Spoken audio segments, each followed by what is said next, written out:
Notice how it's cuckooing really fast? Stand by. I have to fix the bellows on this, but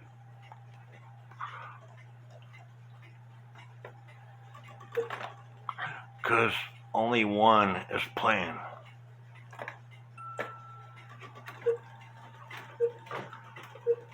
You notice it's slower? And the reason why I told you my internet was down and I didn't know what size weight it took, so I put a 450 gram weight on it. It actually calls for a 320 gram weight, and that's what I have on the two outer weights.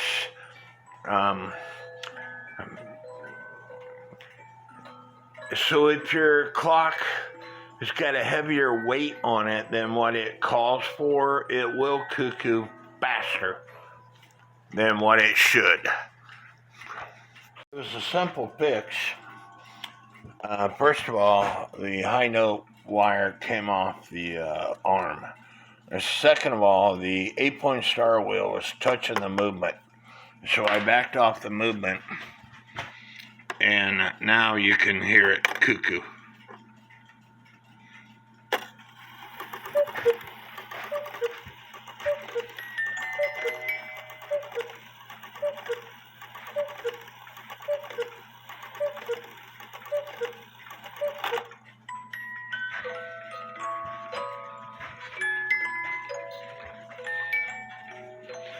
But if you're using too heavy of a weight, it's gonna cuckoo too fast. So make sure you use the right weight. May God bless each and every one of you. I'm just gonna give you an example. I got a 1,500 gram weight on there, all right?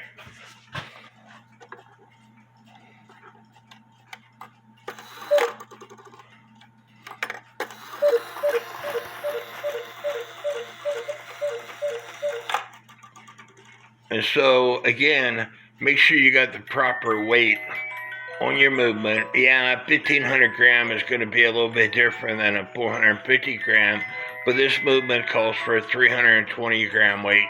And so with the proper weight on it, it cuckoos normal. And with the wire attached, it came off somehow.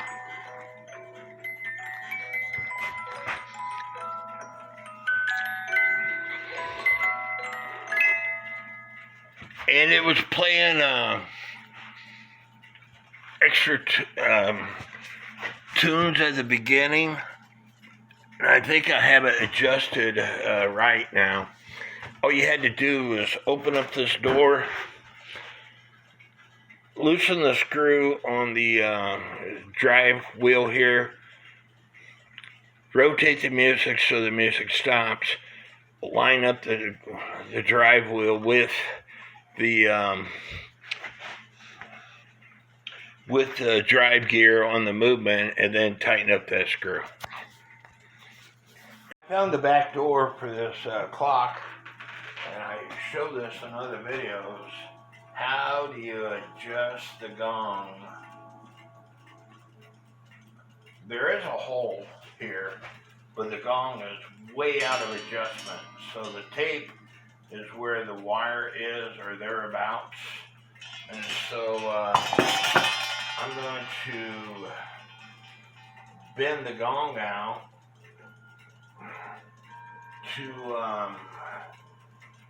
to that area, if I get my stupid tape to stay connected. It's blue tape. I don't want to use any other tape. Little technical difficulties here.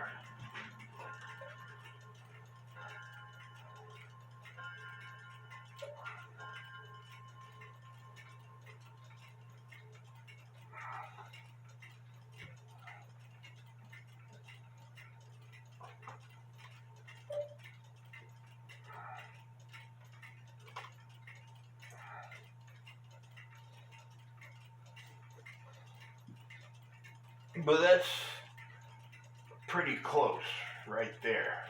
So now I should be able to look in this hole to do the final touches. If I can see inside that hole. So you can see that it's almost there, but not quite. I need to come up half an inch, and then toward the rear of the clock, an inch or so.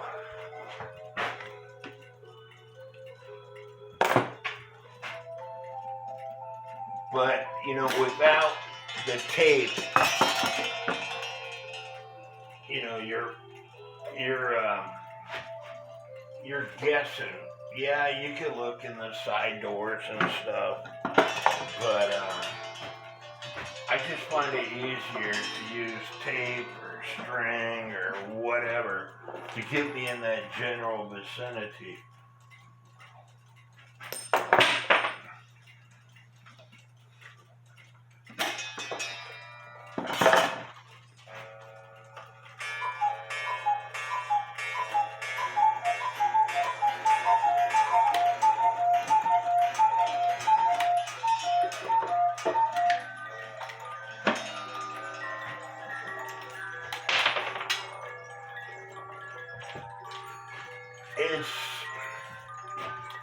It is lined up now with the gong, but I want to trip it to see if it's actually hitting the gong.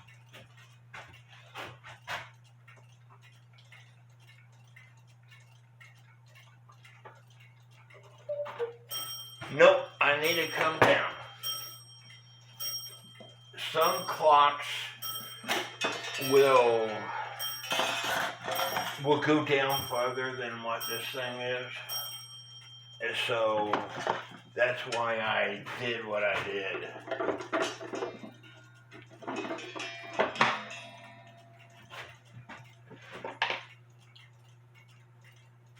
I think I went down too far.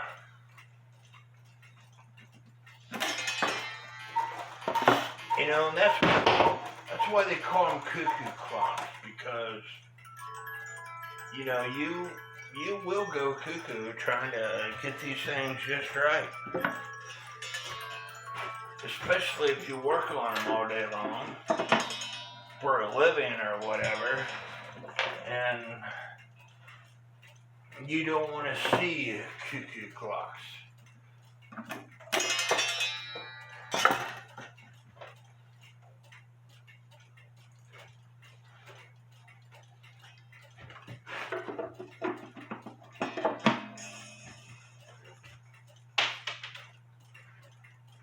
I think that's too close, but that can be fixed with a simple adjustment of the gong itself.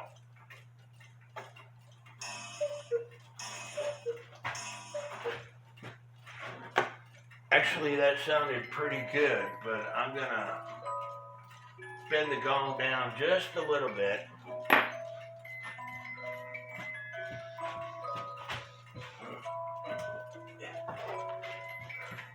Wait for the music to finish. And again, these are 320 gram weights. And where I had 450 gram weights on before.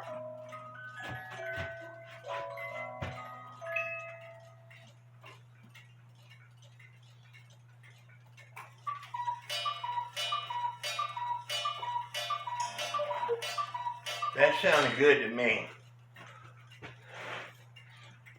And you will see that the gong is just barely, the hammer is just barely off the gong.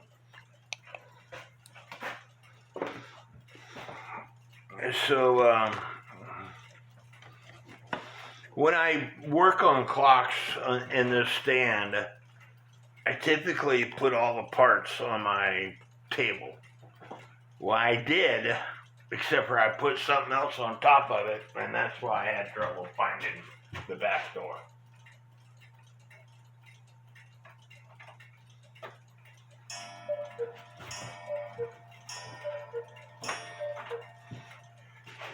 Again, all sorted out. This clock is for sale. If you're interested in it, you can contact me on Facebook. My current profile picture has got to do with 9/11. May God bless each and every one of you.